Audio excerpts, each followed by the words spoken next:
Buenas tardes.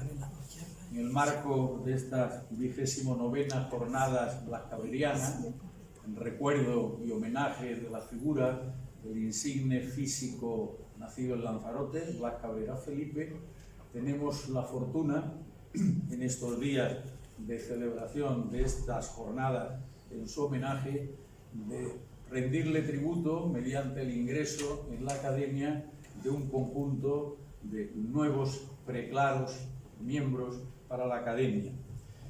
En esta ocasión va a leer su discurso de ingreso como académico correspondiente en Galicia el ilustrísimo señor, profesor doctor, don Fernando López Rodríguez, para que tengamos posibilidades de centrarnos en el tiempo que tenemos más o menos establecido. Le damos la bienvenida, le deseamos que tenga una buena vida académica a lo largo de este encuentro con la Academia de Ciencias, Ingeniería y Humanidades de Lanzarote y le decimos que proceda a la lectura de su discurso de ingreso.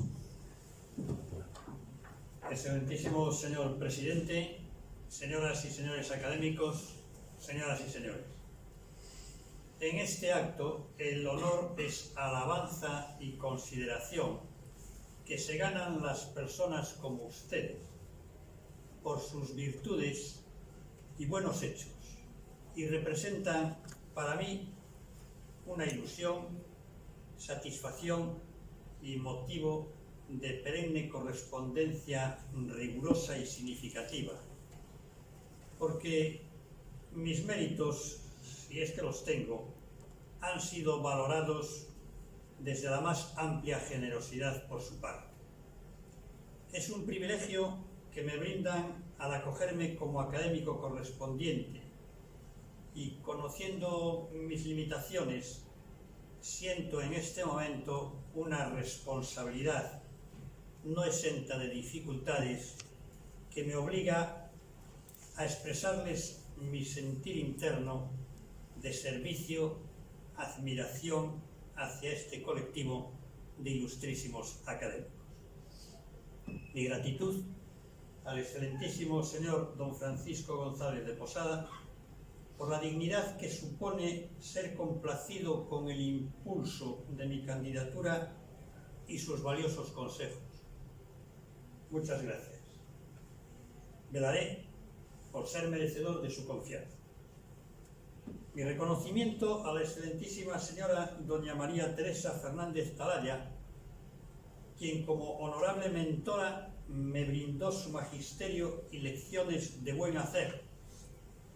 Mi agradecimiento a don Vicente Verdú Erce, que con gran respeto, admiración y afecto, por su trascendental labor científica de apoyo, talante y mesura que me supo transmitir en todas sus pláticas. Mi aprecio a los compañeros y amigos que me distinguen hoy aquí con su presencia. Y gracias por su paciencia y comprensión a la mujer que con su afectividad sabe ser en cada instante el motor de mi inteligencia y la luz de mi camino, mi esposa Marisa. Este evento implica para mí un rejuvenecimiento, porque me hace recordar mis años de aprendizaje. Y puedo afirmar que, gracias a Dios, no he perdido nunca la facultad y la voluntad de aprender. Ustedes, desde la Academia, me brindan continuar aprendiendo para la vida. Para una vida basada en la tolerancia, en el respeto a los otros, la propia vida, la que nos enseña que solo se aprende lo que se hace. Y en la Academia, el aprendizaje es aprender a pensar. Y no hay nada más noble, porque aprender sin pensar sería inútil y además peligroso. Llegado este momento, me confortó la respuesta a esa obligación, porque hablaría ante ustedes que se dignaron aceptarme y dedicarme su tiempo y conocimiento al meditado análisis de mi trabajo. En esta alocución se pintarán con palabras un modesto recorrido por los umbrales del siglo XVIII durante el reinado de Felipe V y la diligencia de su ministro José Patiño, motivado por la ordenación de la hacienda y el comercio con las Indias, motor de la economía y su repercusión en la ciudad de Cádiz. La intención es describir un abanico de situaciones y actuaciones espaciotemporales entre la derrota atlántica, Cádiz, Lanzarote, las Indias, y su propio comercio, con el objetivo de desarrollar los hechos, diseñar los proyectos y reflejar las medidas utilizadas con un proceder efectivo. Y en este sentido se desenvuelven conceptos temáticos desde una perspectiva humana que evidencia la convergencia entre diversas disciplinas, lo que me lleva a recordar, como dice Gürkel, que lo que establece la diferencia es lo que enseñamos con lo que hacemos, lógicamente con aquello que nosotros sabemos. La exposición desde la epistemología se podría fundamentar en tres niveles que se pueden analizar en esta teoría. En primer lugar, el parentesco con la psicología, descripción de hechos, es decir, conceptos temáticos, historia real, que evidencian una confluencia entre diversas disciplinas, como también son la historia, la geografía y la sociología, reflejo de las reformas en esta época de Felipe V. En segundo lugar, la comprensión de la realidad, base indispensable del conocimiento, como representación mental de un objeto que se produce con la actividad de conocer, pero desplegada por un sujeto, apreciándose en cuanto a la validez de la autoridad y autenticidad histórica. Y por último, también define el parentesco con la metafísica, ya que en esta sienta la base objetiva indispensable al conocimiento que ha de calcarse sobre la realidad y su diversidad en perfecta convergencia. Así, este conocimiento no merece en rigor tal nombre si no posee a la vez corrección de forma y verdad de contenido, como se entendió en la génesis histórica de la institución administrativa y comercial en el reinado de Felipe V y en todas las aportaciones documentales que existen sobre él. En realidad se puede entender el pasado, según expuso el doctor Artola, como una concepción en la que se imbrican los fenómenos políticos, económicos y sociales, reconociéndoles una relevancia comparable con la diplomacia y con los militares, que eran los resortes básicos en los que se apoyaba la historiografía tradicional, llevándola a un diálogo profundo con la historia del derecho.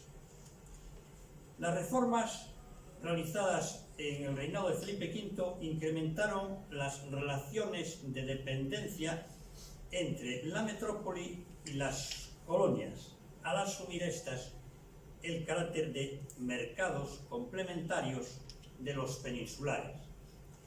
De estos planteamientos obtuve algo primordial que enaltece al ser humano: una lección de humildad, en donde siempre se aprende algo, aunque sea lo que no se debe hacer.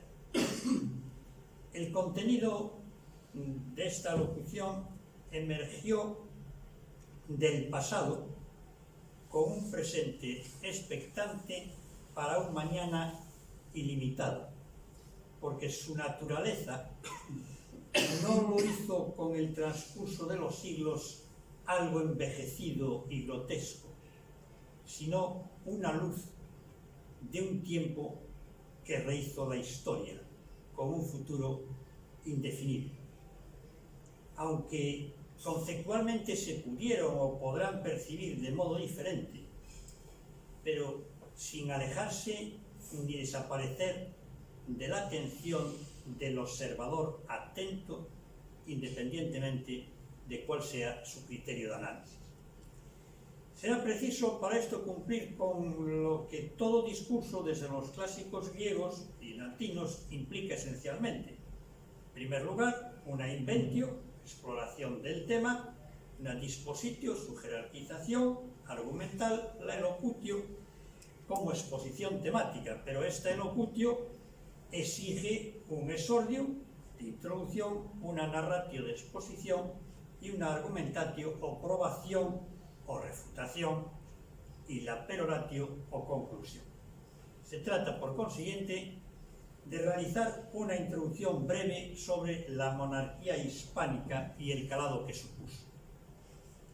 Es evidente que el siglo XVIII presentó unos caracteres que lo diferenciaron claramente de la época barroca y, sin embargo, lo acercan a las inquietudes de nuestros días actuales. La monarquía hispánica, o monarquía católica, como apuntó el profesor Fernández Álvarez, o según la mención del doctor Salazar de Mendoza, monarquía de España, se configuró como distintivo de unidad de unos territorios institucional y jurídicamente heterogéneos. Dicha monarquía quedó configurada por un soberano con un poder personal y hereditario que confirió una distintiva particularidad, fuerza de su impulsora historia.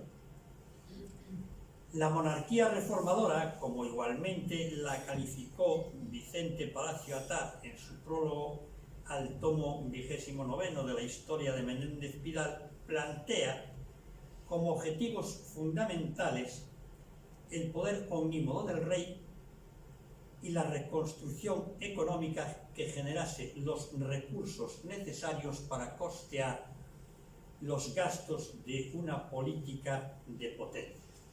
Pero todo esto, lo que frenó o potenció las reformas fue el peso específico y la personalidad de políticos como don José Patiño. Si se presentaran unos tipos sin circunstancias, ¿acaso se hubiese descubierto la nivola de Unamuno?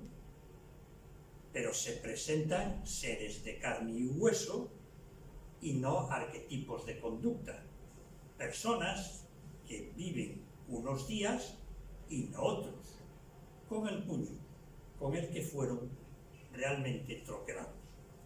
Los rasgos esenciales del comercio americano en la primera mitad del siglo XVIII en principio son contradictorios. Los datos diversos y las diferencias entre los oficiales y no oficiales fueron difícilmente conciliables. Sin embargo, es posible sugerir algunas conclusiones. La organización colonial se convirtió en uno de los ejes de la reforma por la necesidad de cambiar las bases de su administración y de dirigir sus beneficios hacia los intereses históricos. El comercio con las Indias y el tesoro sobrevivieron y mostraron algunos signos de incremento. Así y todo, considerando el número de navíos y el tonelaje que llevaban, pues se puede afirmar que el comercio americano conoció un periodo de recuperación modesta entre 1709 y 1722, y desde esta fecha inició un importante ascenso con una mayor fluctuación hasta 1778. La configuración política se vivenció con el incremento de los reinos, bien por herencia, agregación o conquista, siendo el componente distintivo de su evolución como Estado y concordia desde la corte, eje esencial de la Casa Real, elemento originario que le otorgó entidad y legitimidad. Si nos remontamos en el tiempo, la unión matrimonial el día 19 de octubre de 1469 en el Palacio de los Viveros de Valladolid, Isabel de Castilla y Fernando de Aragón, significó para sus herederos el legado indiviso de sus respectivas coronas y la de Navarra, así como la aglutinación política de la España moderna, el fortalecimiento de la autoridad de la corona y el nexo de la monarquía. Por otra parte, las Indias se incorporaron a la corona de Castilla y así la castellanización de América determinará el cariz del imperio en la Edad Moderna. El profesor Escudero López manifiesta cómo en este periodo, entre 2 siglos, se consolidó la expansión por el Atlántico con la potestad sobre Canarias, la conquista de Nápoles y las plazas africanas de Ifni, Orán y Trípoli, fortaleciendo una diplomacia y un ejército permanentes. La identidad de la monarquía hispánica no se constató hasta el reinado de Felipe III y sus sucesores, con el establecimiento de la Corte Permanente de Castilla y definitiva en 1606 en Madrid. En este sentido, su estructura se compuso de los reinos, estados y señoríos, siguiendo la fórmula Eque Principaliter, unión diferenciada de los reinos, que mantuvieron sus leyes, sus fueros y sus privilegios, aun siendo tratados como entidades diferenciadas.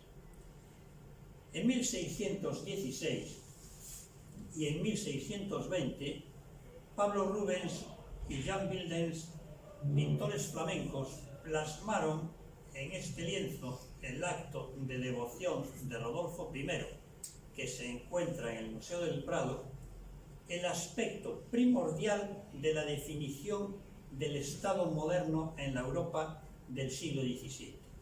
Es decir, las colaboraciones entre el poder espiritual y el poder temporal, o lo que sería lo mismo, la relación entre la divinidad y el monarca.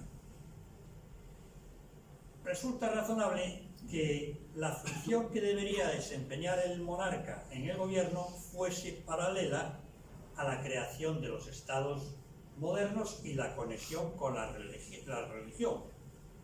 De hecho, la unificación, conversión y consolidación de los antiguos reinos feudales a lo largo del siglo XVI se asimilaron a las crisis que amenazaron a la Iglesia Católica, determinando la definición de los nuevos estados y la relación entre el poder temporal y el poder religioso, que se reflejó en los reyes de España como reyes católicos.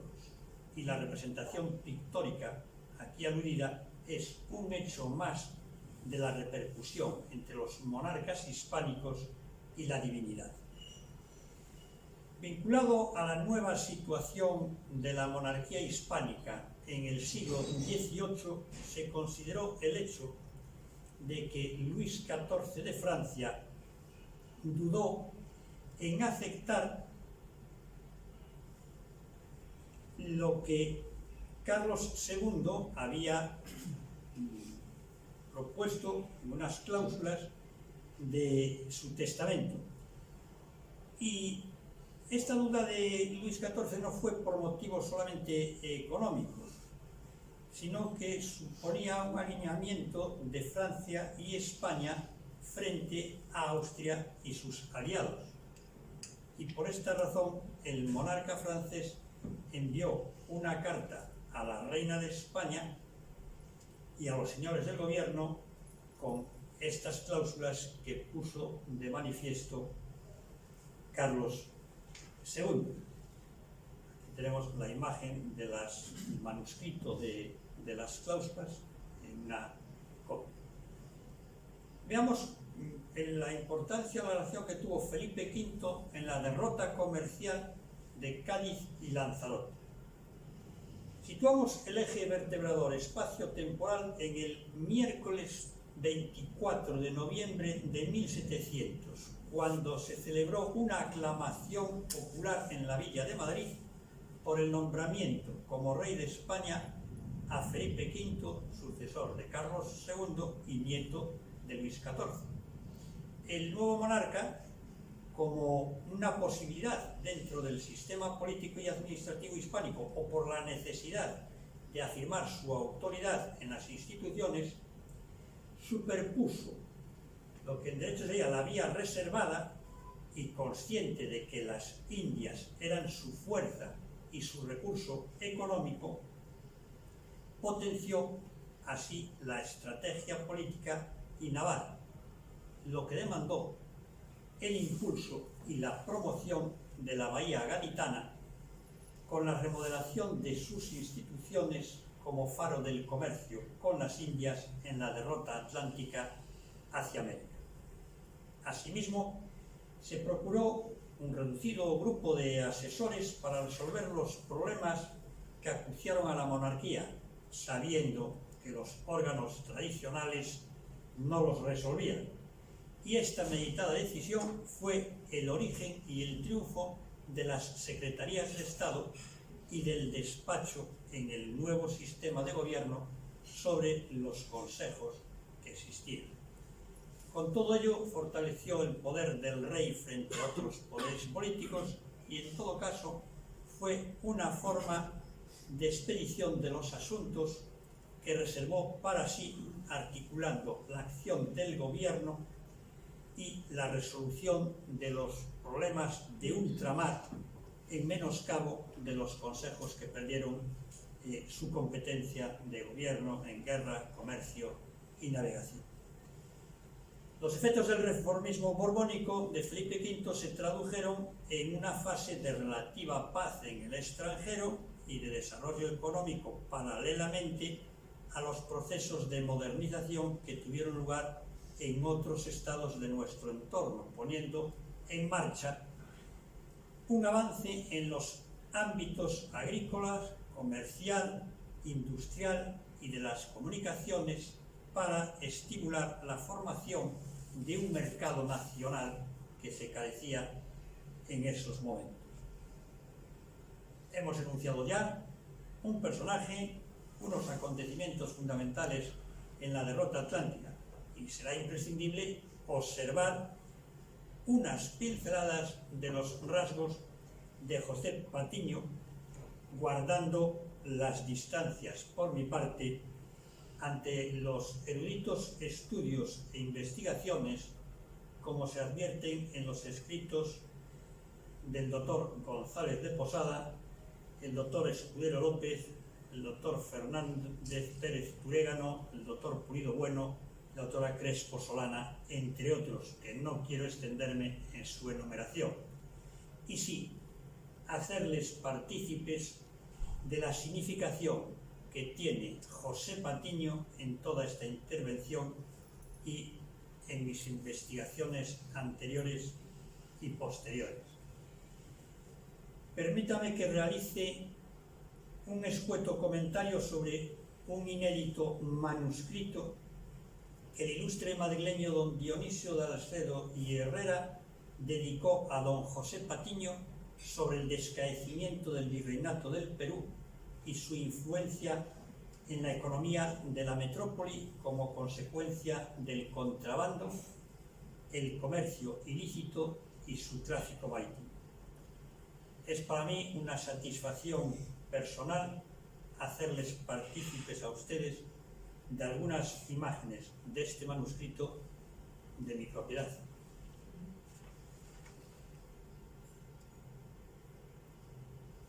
El manuscrito está escrito por don Dionisio Alcedo, 1726, en pergamino, 252 páginas, Ahí tenemos el lomo, está encuadernado en piel sobre tabla de madera, grabado al oro. Lo pueden percibir en esta segunda imagen.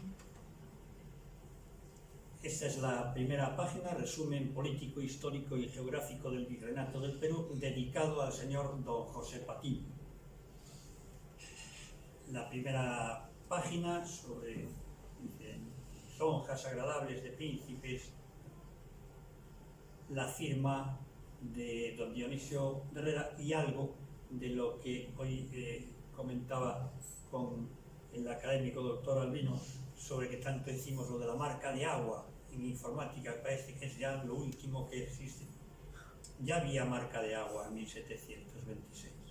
Este manuscrito lo prueba, entre otras cuestiones para demostrar que no es de un copista, sino que presenta 2 páginas con marca de agua. En esta imagen de José Patiño y Rosales, que nació el 11 de abril de 1666 en Milán, en el seno de una familia noble española y gallega por parte de padre. Y permítame, por la parte que me incumbe como gallego, que me detenga brevemente sobre este aspecto. Prestaron toda su familia significativos servicios en la monarquía hispánica a lo largo de 2 siglos. Su padre, Lucas Patiño de Ibarra, que nació según las fuentes acreditadas en Milán el 18 de octubre de 1631, donde se asentó la familia, la que se llamaba en Galicia la de los señores de Castelar en los inicios del siglo XVIII, y actuó él como veedor general del ejército de Milán. El origen de esta familia Patiño, en la rama de los Castelar, se remonta al noble gallego Roberto Patiño, quien recibió de los reyes católicos por sus servicios el título de señor del castillo de Patiño y gobernador de los puertos y rías de Arousa, y le sucedieron su hijo Antonio y su nieto José Lorenzo, tatarabuelo de José Patiño y Rosales. Esta casa se desmembró en 2, la de los señores de Patiño, que permanece actualmente en Galicia, con un pazo en el pueblo de Sanjenjo o Sanxenxo, de estos momentos de disputa sobre el nombre, si es Sanjenjo o Sanxenxo.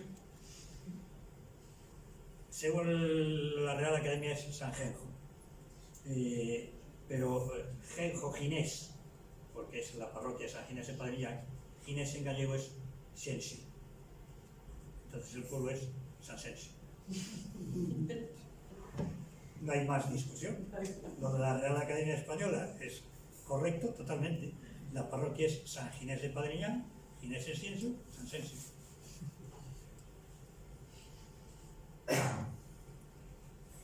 Los señores de Patiño permanecieron y permanecen en Galicia, en este hermoso enclave de las Rías Bajas, y la de Italia, conocida como la de los Castelar, procedió a discurrir hacia Italia, y en concreto hacia Milán, donde permanecieron.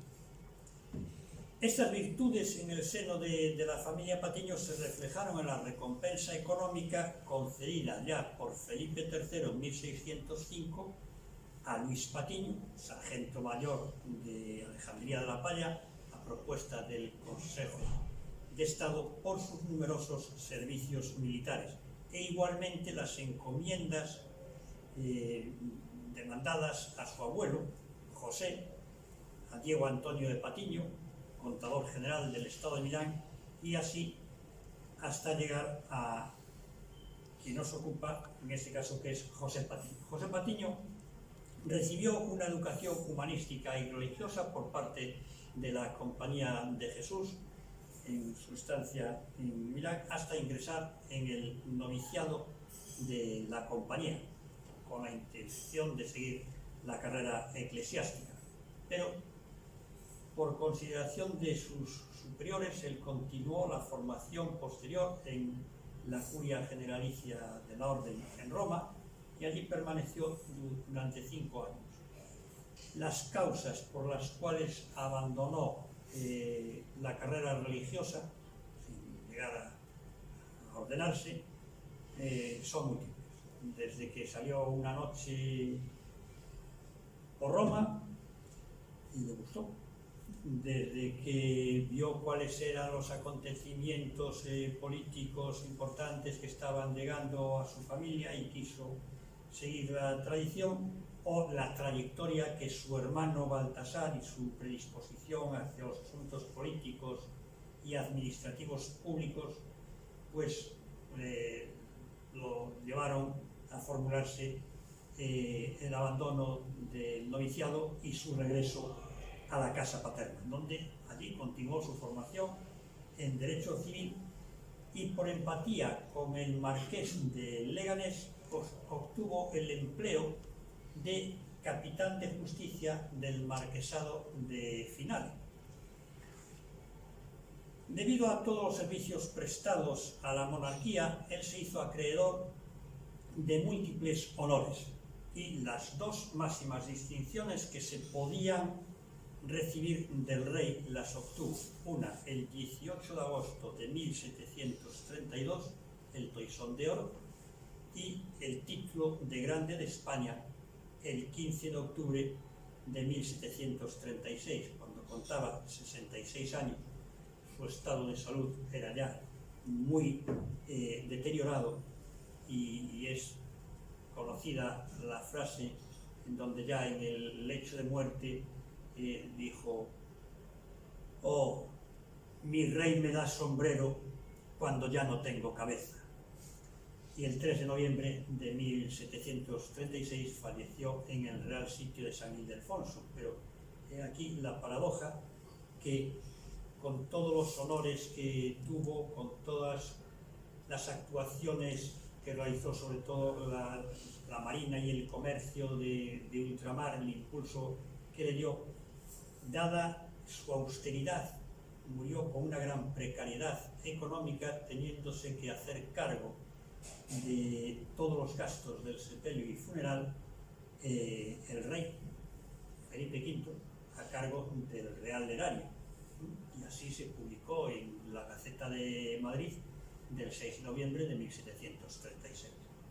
Pero ¿cuáles fueron fundamentalmente las reformas del ministro Patiño? Pues la reforma principal fue la de 1714, que fue el germen del régimen ministerial de España y que se completó con la constitución de la Real Armada y el decreto de 20 de enero de 1717 sobre la función de los consejos.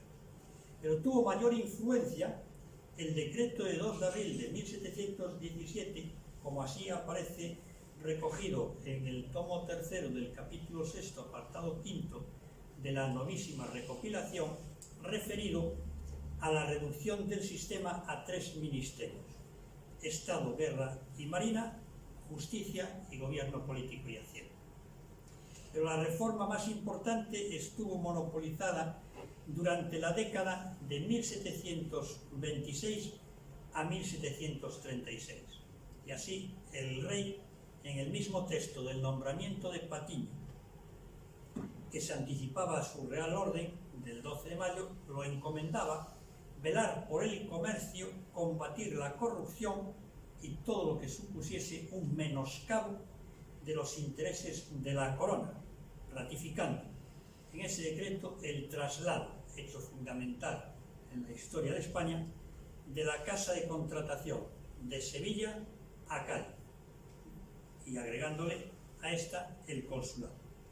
El monarca relacionó estos propósitos de nueva planta para la Armada con el comercio con las Indias y lo hizo situando a Cádiz en el centro de la misma. Y leo textualmente: «Se hace preciso que toda la atención y cuidado se haya de poner en el puerto de Cádiz». La Casa de Contratación se podría decir que formó el centro del astrolabio espacial como describe el hispanista francés Pierre Chonot, que dice: las rutas españolas en el Atlántico coinciden con los trazos esenciales del Atlántico paralelográmico, que entre el soplo del alisio y el del contralisio, flujo de las latitudes medias, constituía un inmenso frente bien jalonado y avalizado entre la costa atlántica de Andalucía, punto privilegiado de los vientos que impulsan hacia el oeste durante el verano y al este durante el invierno, y el inmenso arco del Mediterráneo americano de la Florida a Trinidad. La Casa de Contratación controló todo el tráfico de mercancías y dinero entre la metrópoli y las colonias por medio de toda una serie de flotas que iban a las Indias, compuestas por agrupaciones de grandes veleros protegidos en sus travesías por galeones reales. Pero la gran travesía de las rutas comerciales, aprovechando las corrientes marítimas, unían Cádiz con Veracruz en Nueva España y Cartagena de Indias en tierra firme, concentrándose en La Habana para realizar después el tornaviaje del que les comentaba anteriormente. La Casa de Contratación como elemento fundamental, yo simplemente hay un esquema al cual quiero referirme porque es imprescindible por mi parte que reseñe la extraordinaria, y si ustedes tienen la oportunidad de poder consultarlo en algún momento, se lo recomiendo, la extraordinaria programación didáctica sobre la Casa de Contratación de Sevilla, realizada por la doctora doña Carmen Torres López, psicóloga educativa del Servicio Educativo y Cultural del órgano de Historia y Cultura Naval en Madrid. Es una programación didáctica para los que somos profesores y los que, como un servidor personalmente, yo me digo maestro porque mis primeros estudios fueron los de maestro de enseñanza primaria, pues observar una programación didáctica como esta nos admira, nos sorprende y nos obliga a hacer reverencia. Aquí tenemos unas imágenes de la flota, y Sevilla y Cádiz, que fueron motivo de controversias en ese traslado de la sede del monopolio mercantil con las Indias, coincidieron con toda esa serie de reformas que se realizaron. Aquí tenemos una imagen del decreto del traslado del rey de la sede de Sevilla a Cádiz, y forma parte de todo de un denodado trabajo por unificar el comercio y la armada, y esto lo materializó Patiño en las instalaciones de la singular Intendencia de Marina en Cádiz. Aquí tenemos un plano del proyecto que se realizó y que Patiño, después de asistir a numerosas reuniones sobre este particular, estuvo convencido de la idoneidad de la bahía de Cádiz y de consolidar como cuestión de Estado la sede del monopolio colonial y al mismo tiempo cumplimentarlo en el decreto de nombramiento que acabamos de ver anteriormente. Este es un plano de cómo quedó Cádiz y las fortificaciones, y aquí tenemos en el legajo 3208 la portada y ahora la primera página, que consta en el Archivo Histórico Nacional, de esta autorización y este decreto para fortalecer todas las instituciones marítimas en Cádiz. Y desde Cádiz, el intendente debería velar sobre el comercio. Fíjense en la reiteración continuamente que se hace, porque era la base fundamental de la economía en la monarquía de Felipe V.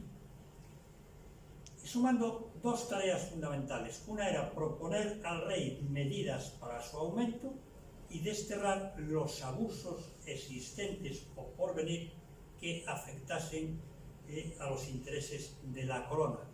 en este manuscrito del que les hablé antes el contenido. Está dedicado a José Patiño, en el que Dionisio de Alcedo le comunica sobre las causas del descaecimiento del virreinato del Perú y cómo éste estaba influyendo en la economía de Felipe V. De hecho, Felipe V, en 1727, manuscritos de 1726, le solicita a José Patiño que le prepare un dossier sobre cuáles serían los medios para recuperar la economía en España. Y en ese documento él enuncia algunos de los que Dionisio de Alcedo le comunicaba en el manuscrito. En consonancia con todo esto, se le ordena pasar Felipe V a José Patiño a residir y ejercer, dice textualmente, a residir y ejercer de aprestar y despachar las flotas, galeones y escuadras, es decir, la parte comercial toda desde Cádiz. Se consideró, por lo tanto, necesario reforzar esta función, transfiriendo toda esta institución de Sevilla, incluida esta casa de contratación. Y de ahí que procedió Patiño a realizar una profunda reorganización en la administración y gobierno de la Marina Española. El Cuerpo General, el Cuerpo de Ministerio, la Academia de Guardamarinas en Cádiz, y en los primeros meses de 1717 redactaron las instrucciones que deberían guardar los guardiamarinas o cadetes que se embarcaran, como así consta, en el Archivo General de Indias, y análogamente también fundó el Real Cuerpo de Artillería de Marina, del que redactó las instrucciones simultáneamente a las de Infantería en marzo de 1717. Todas estas actuaciones fueron objeto de un proyecto reformador que elevó la Marina Española desde su prácticamente inicial inexistencia a principios del siglo XVIII hasta encontrarse en condiciones orgánicas y materiales muy diferentes a las dos grandes marinas de la época, que eran la inglesa y la francesa. Aquí tenemos unas imágenes sobre la renovación de la Marina y la modernización de Cádiz. Y el punto crucial, como menciona el profesor González de Posada, es que en 1717, cito textualmente, Patiño fija sus ojos en Cádiz, donde quiso fundar en 1717 un centro capaz de proporcionar a la Armada oficiales brillantes.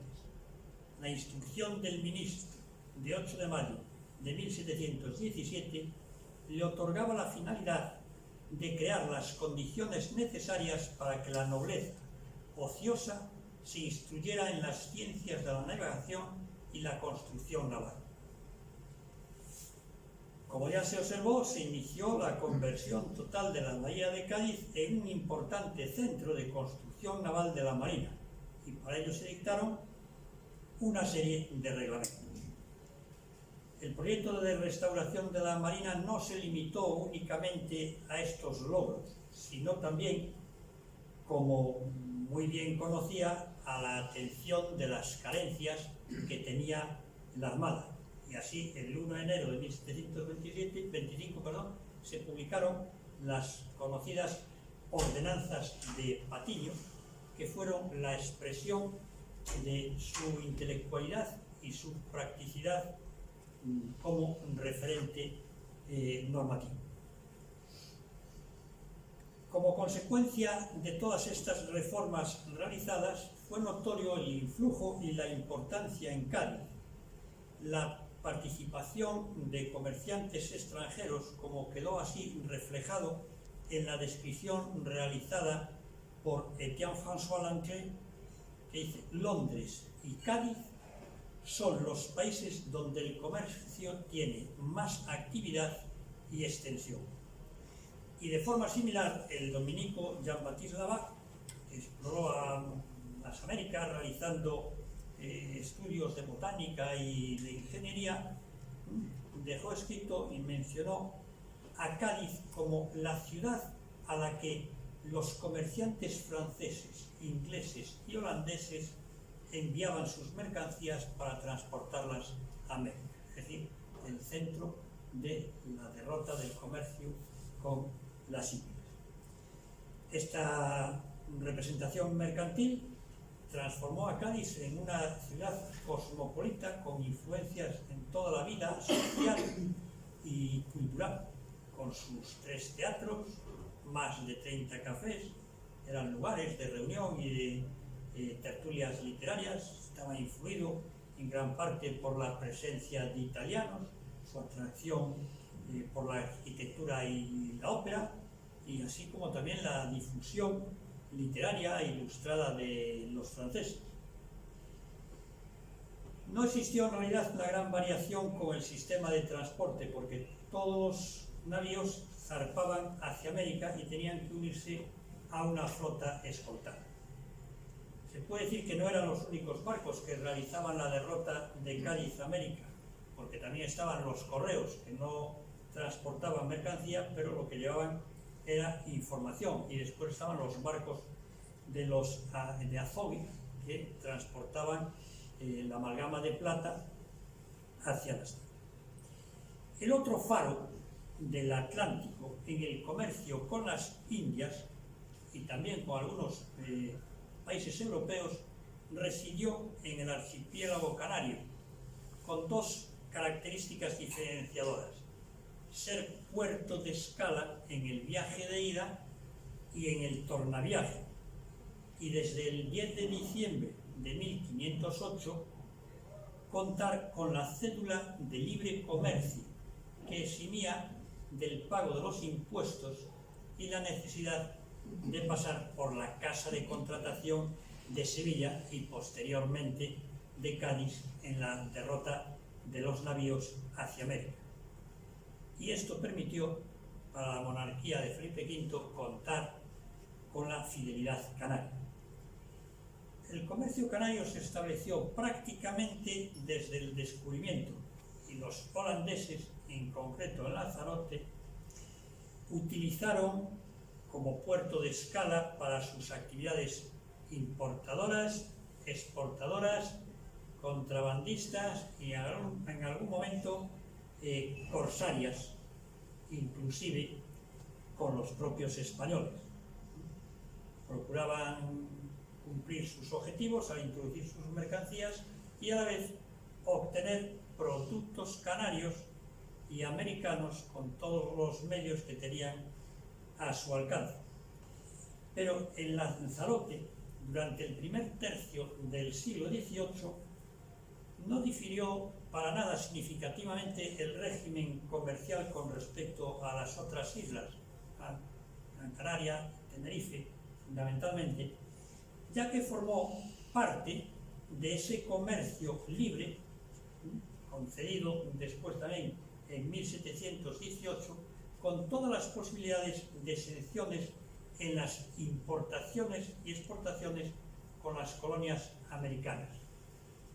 Tengo como objetivo seguir investigando sobre esto, porque lo que sí llegué ya a investigar es que no aparece reseñado, como es habitual, por lo menos hasta donde yo he podido llegar, que Lanzarote fue una de las islas fundamentales en este tráfico hacia las Indias, en cuanto había navíos que, partiendo de Cádiz, hacían escala en Lanzarote y no iban a Tenerife, porque allí sí que podían tener ese, control aduanero, y ellos recalaban en Lanzarote, y en Lanzarote seguían la derrota directamente hacia las Indias.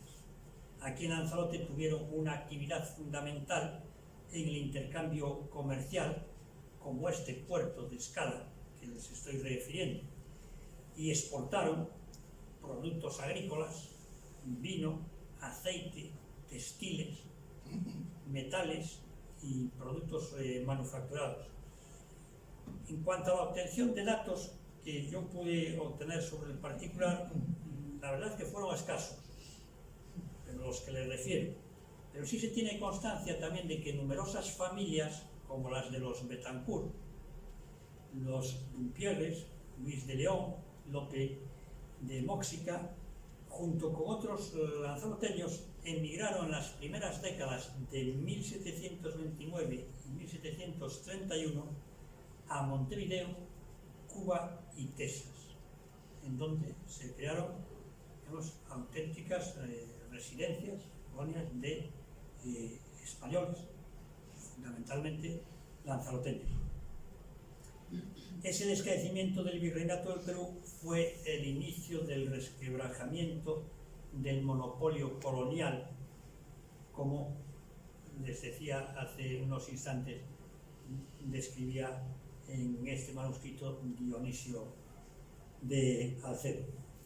Y en 1736, en el informe que se elevó al marqués de la Ensenada por Antonio de Ulloa y Jorge Juan, se afirmó también que el medio idóneo para terminar con el comercio ilícito consistía en procurar que los mercados americanos estuviesen abastecidos con mercancías económicas y que se suprimiesen los monopolios y las flotas. Es verdad que al despedirse siempre hay dos lágrimas que brotan. Una de tristeza, pero la otra de esperanza en la felicidad que me espera compartir como académico entre todos ustedes. Muy agradecido por su deferencia.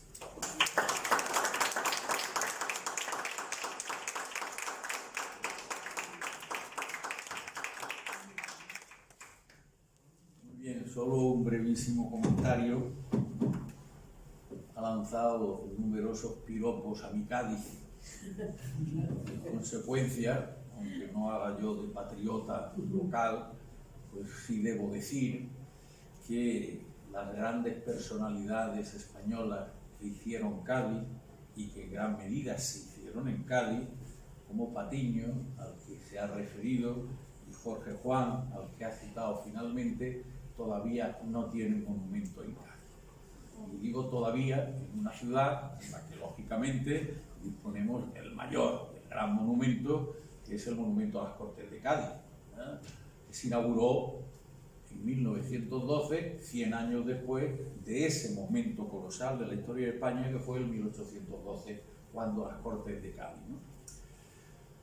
Pero en la ciudad de Cádiz sí hay otros dos grandes monumentos, a dos políticos extraordinarios como políticos, Segismundo Moret y Emilio Castelar.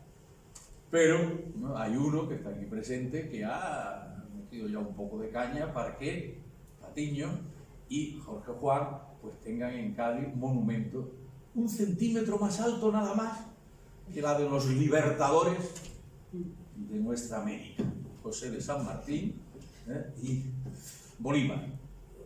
Es verdad que fueron grandes monumentos regalados por los respectivos países como gratitud a Cádiz, pero la ciudad de Cádiz no puede olvidar a Patiño y no puede olvidar a Jorge Juan. Enhorabuena, querido Fernando, por esta lección tan magistral en la que has tratado de ese gran querido mío, Alcedo, que recibió precisamente en Quito a la expedición científica francesa, la que acompañaban Jorge Juan y Antonio de Ulloa, y por tanto, pues con eso que nos has dicho, confesión sobre que posees ese documento de tan extraordinario valor histórico, ¿no?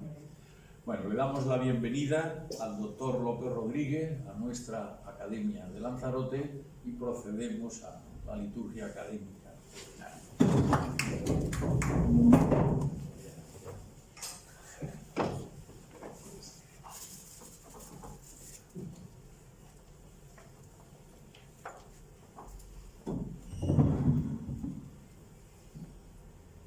Profesor doctor López Rodríguez, ingredere aferendo. Entra y aporta tu sabiduría. Larguire éxito. Y al salir, difúndela. Y recibe el tradicional abrazo académico.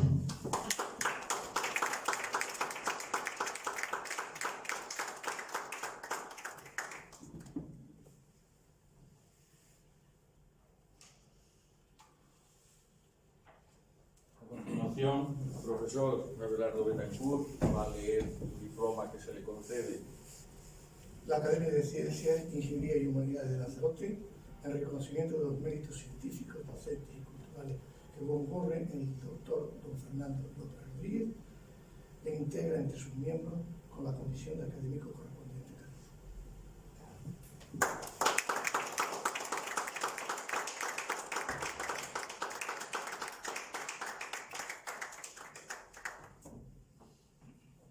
Secretario va a dar fe de la toma de posesión. Muchas gracias. El nuevo académico.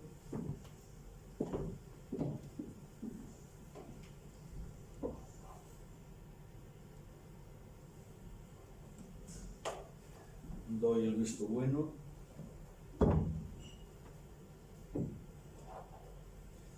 Y los académicos presentes. La simetría perfecta.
Muy bien.